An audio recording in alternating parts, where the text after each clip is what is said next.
오후 4시에 비스듬한 햇살이 거실 바닥에 뽀얗게 쌓인 먼지를 비춥니다.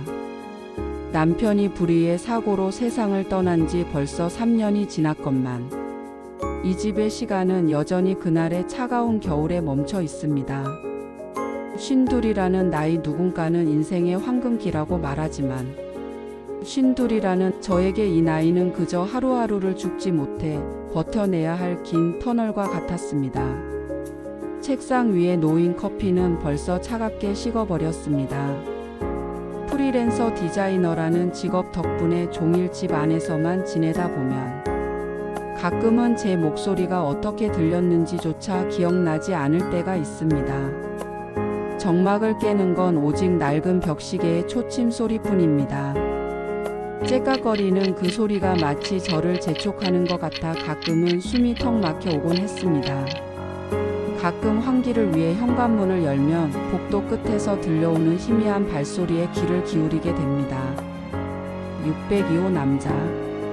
63세 이혼하고 혼자 산다는 그분은 늘 묵직하고 신중한 발걸음을 가졌습니다. 63이라는 나이가 무색할 정도로 평소 자기 관리를 철저히 하시는지 언뜻 보면 50대 중반이라 해도 믿을 만큼 젊고 단정한 기운을 풍기던 분이었죠. 어쩌다 복도에서 마주칠 때면 그는 아주 짧은 눈인사만 건네고는 서둘러 집 안으로 사라지곤 했습니다. 우리는 벽 하나를 사이에 두고 각자의 외로움을 견뎌내는 세상에서 가장 가까운 타인이었습니다. 사실 602호 성수 씨에게도 남모를 아픔이 있었습니다. 그는 평생을 공무원으로 헌신하며 성실하게 살았지만 정작 집 안에서는 투명인간 같은 존재였습니다. 아내는 늘 그의 침묵을 지루해했고 그는 아내의 요구를 다 채워주지 못했다는 자책감 속에 살았습니다. 결국 1년 전 아내와 갈라선 뒤 그는 이 차가운 아파트로 숨어들 듯 이사를 왔습니다. 처음엔 그저 조용히 늙어가는 일만 남았다고 생각했습니다. 하지만 벽 너머에서 들려오는 옆집 여자의 흐느낌 소리가 그의 무너진 마음을 자꾸만 흔들어 놓았습니다. 밤마다 벽에 귀를 대고 그녀의 슬픔을 나누어 짊어지며 성수 씨는 자신도 모르게 그녀를 향한 안타까운 마음을 키워가고 있었습니다. 눈을 감으면 남편과 함께 장을 보던 비 내리는 토요일 오후가 떠오릅니다.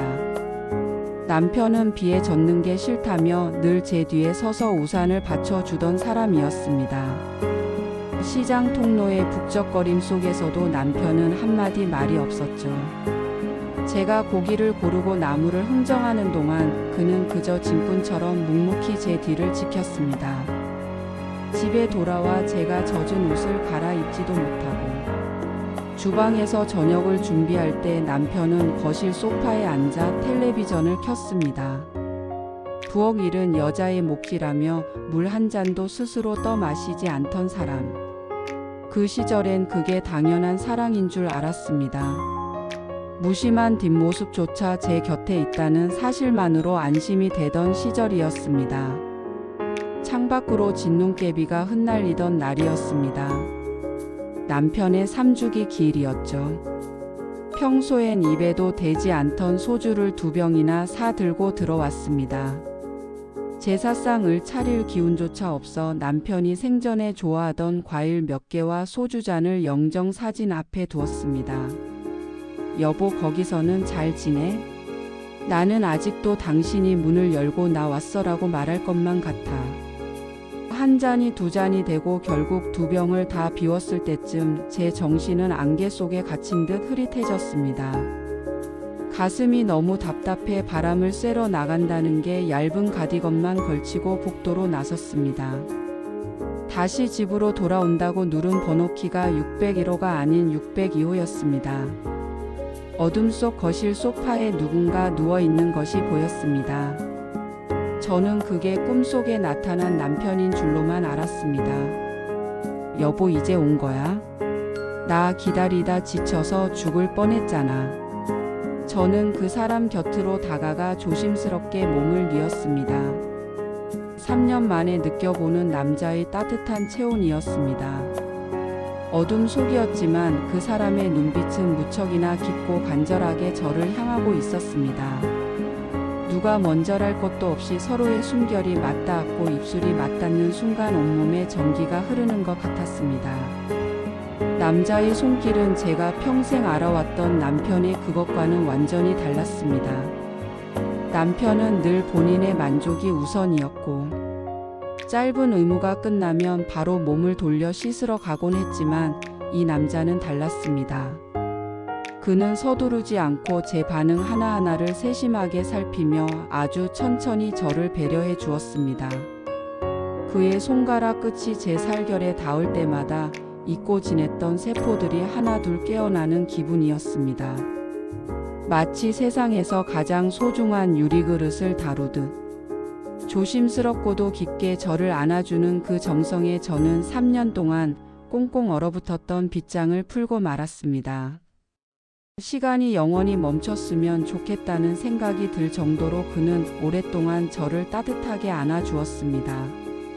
그의 가슴팍에 얼굴을 묻은 채 저는 비로소 3년 만에 가장 깊고 달콤한 잠에 빠져들었습니다. 아침 햇살에 눈을 떴을 때 제 코끝을 찌른 건 구수한 소고기 묵국 냄새였습니다. 천장을 보니 우리 집이 아니었습니다.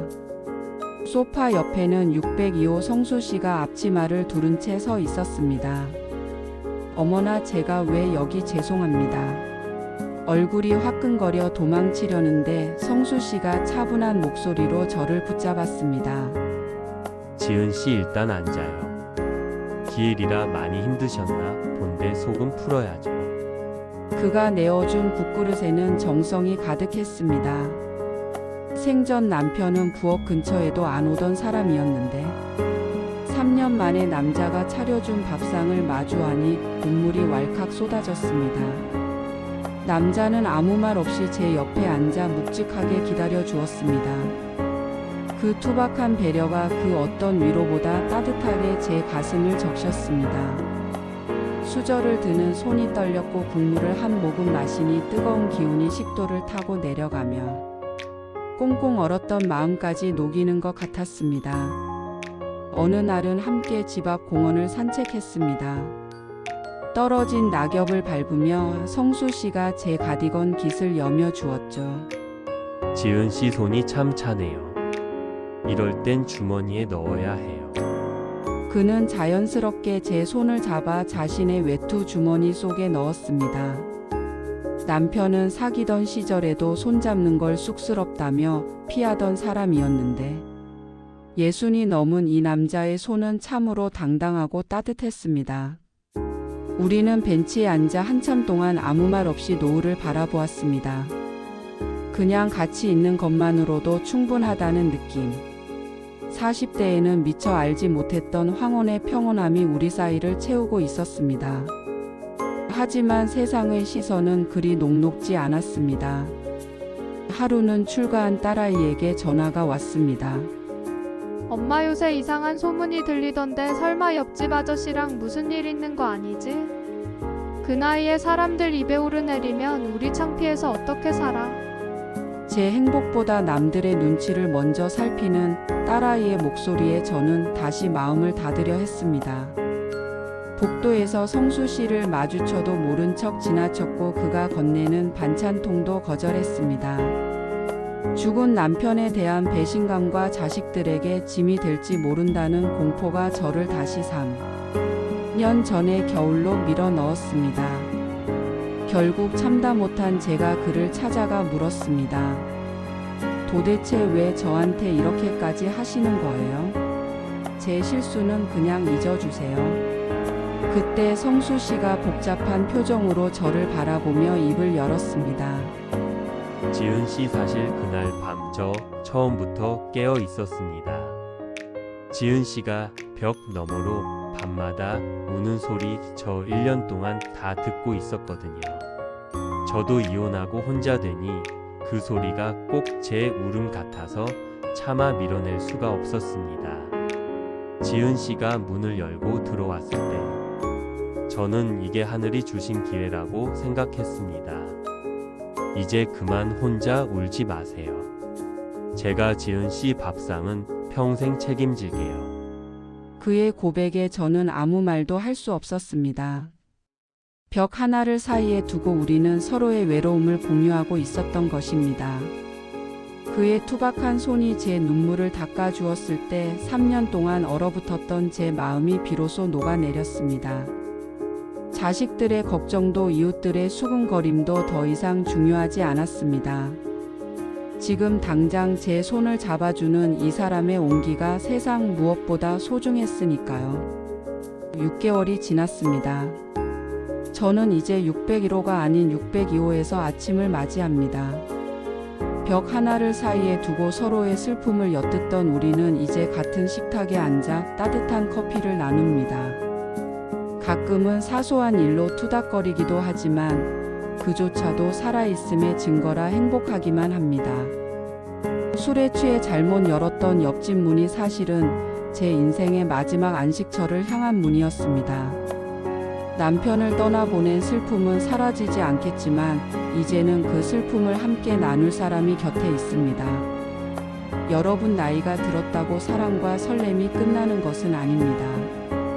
어쩌면 운명은 우리가 가장 아프고 외로운 순간에 바로 옆집 문 너머에서 우리를 기다리고 있을지도 모릅니다.